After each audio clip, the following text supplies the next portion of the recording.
Hey everyone, First T here. Thanks for checking out this YouTube channel.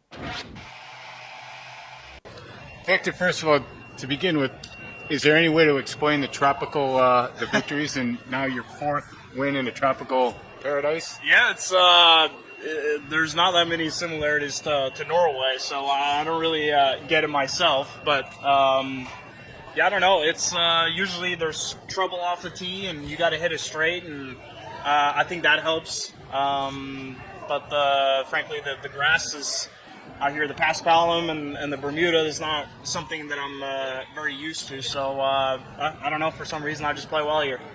And when did you think you had a chance? When did you start thinking, hey, I got a chance? Yeah, I honestly, when I first teed off, and obviously got off to just making a few pars early on, I didn't really think winning was even in question. But after I made 3 birdies in a row at the end of the front 9, and I got to number 9, and I was in the greenside bunker, and I looked up at the leaderboard, and I saw, I believe I was tied for the lead, maybe one shot behind or something like that. And that's when I knew that, okay, if I play really well on the back 9, I got a chance. It's not an official PGA Tour win, but did it feel like one given the strength of the field and kind of the craziness? Hell yeah. W's a W, I guess. There's only 20 guys in the field, but the players here are really well, and I feel like my wins have come when the field hasn't been as strong. So for me to do well in a field like this gives me a lot of confidence. And will you now take a break? Is it tough to take a break when you're playing so well? What's next in the next couple of years? I need a little break. So I'm going to Oklahoma from here, spend a couple days there, and then I'm going to Norway, so I'll spend Christmas there and just relax. I'm going to guess you can't play golf in Norway at Christmas time. No, it's been pretty cold right now, so I'm going to try to get some R&R.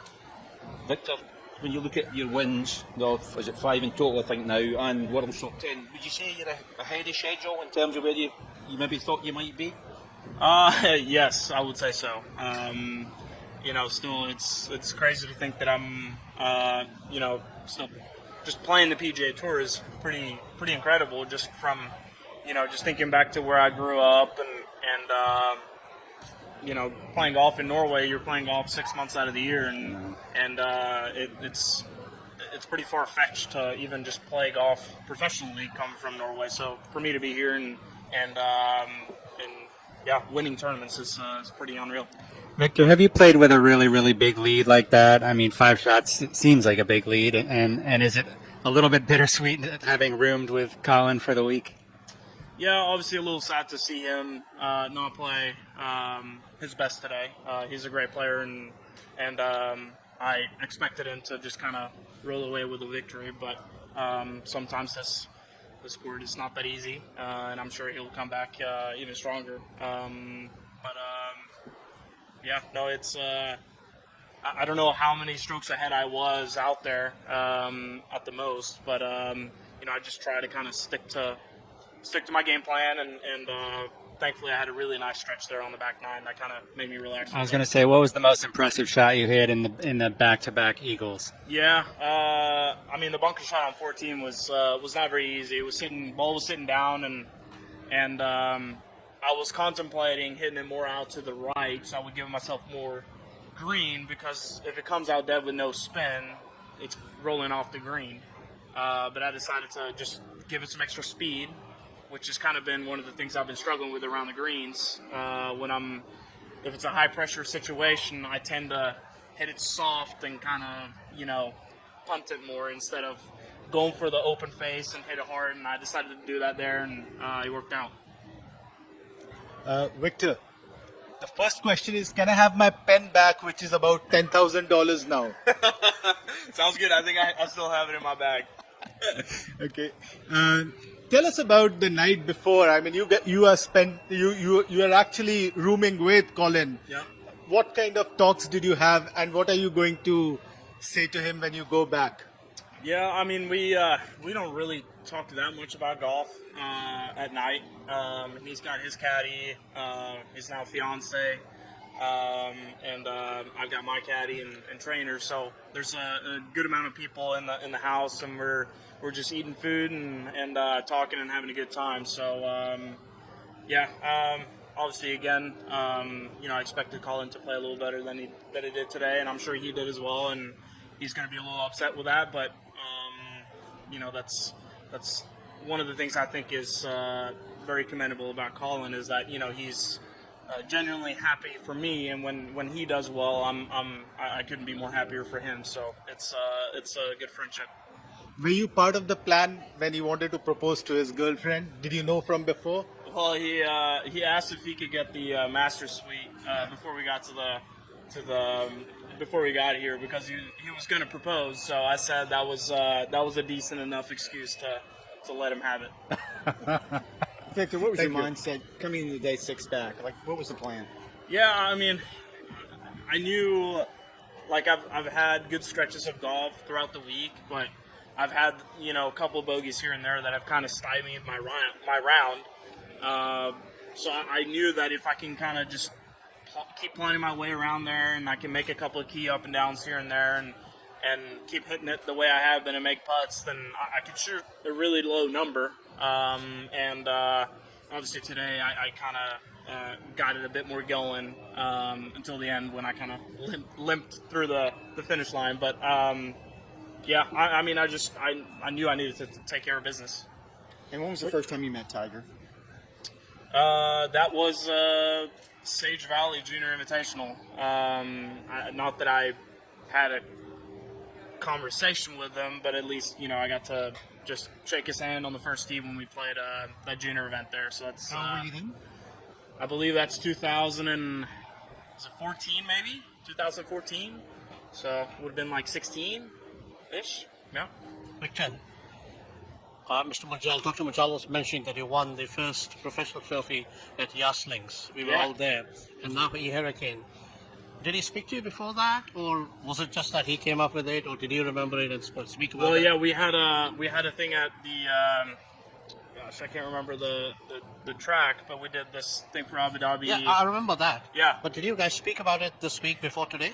No. So he has a great memory. So he remembered that, and I remember saying after I won that thing that was my first professional victory. So I'm assuming that left him a little. Both of us were there that week, and we spoke with you at that's right. And another question, I mean, whether you have a bogey or a birdie, a difficult shot or an easy shot, how do you manage to smile all the time? There doesn't seem to be a wrinkle, there doesn't seem to be a frown. I mean, is that the way you played game all your life, or is it something that you set yourself up for? Yeah, I mean, it's something that I've had to work on a little bit. It's golf is so frustrating, and it's easy to, or like sometimes you get in the mindset of thinking you want to play perfect golf all the time, and frankly out here it's way tougher to do so because you got so many slopes and you can hit good shots that run off the green, and you just gotta, sometimes that, okay, I'm going to hit some good shots, I'm going to get some bad breaks, and at the end of the day, you're playing 72 holes. That one bounce can really put you off with the mindset, but if you just kind of, let it go as one unlucky bounce and you keep kind of sticking to what you're doing, there's plenty enough holes to kind of rise up to the top. You mentioned... Finally, one question on Rehan Thomas, your college mate. Have you been Who? getting Rehan? Rehan? Yep. Have you been getting any texts from him, or are you texting him back? Not so far this week, but I see him every day when I'm home, so looking forward to seeing Rehan when I get back to Oklahoma. Thanks, Victor. Yep. Enjoy the win. Thanks. You mentioned how unlikely it is for a kid from Norway to play on the PGA Tour. How big of an inspiration, or how much did Tiger Woods factor into you being here? Yeah, I mean, just kind of, again, I remember sitting in the classroom just watching highlights on YouTube. So he definitely inspired me and helped me in that way.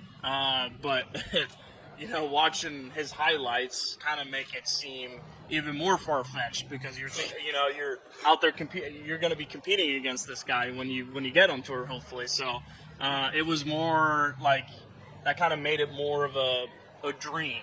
But I took a lot of inspiration and motivation from Henrik Bjornstad, who's our first player on the PGA Tour. And I was lucky enough growing up that after he stopped playing, he did some stuff for our federation.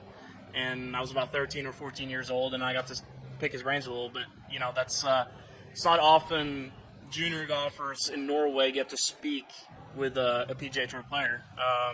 So that made it, you know, that kind of bridged the gap a little bit. What club on 15?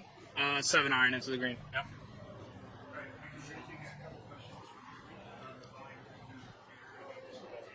Okay. Okay. Start with Michael Bamberger, golf.com. Go ahead, Michael.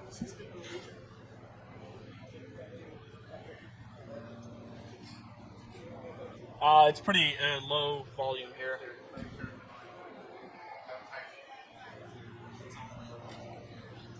Go ahead, Michael.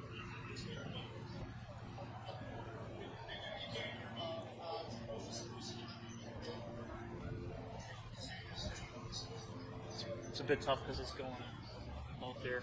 Michael, sorry, could you just type your question in? Michael, could you type your question in, please? Yeah, maybe. Does that one go louder?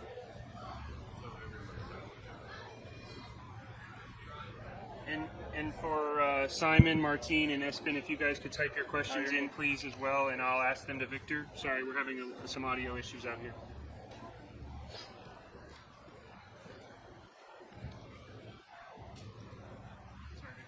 You're good.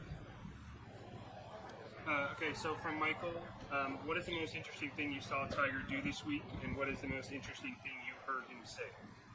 I mean, hitting drivers is pretty crazy. You know, it hasn't been that many months ago since his accident, so for him to be hitting golf balls is pretty crazy.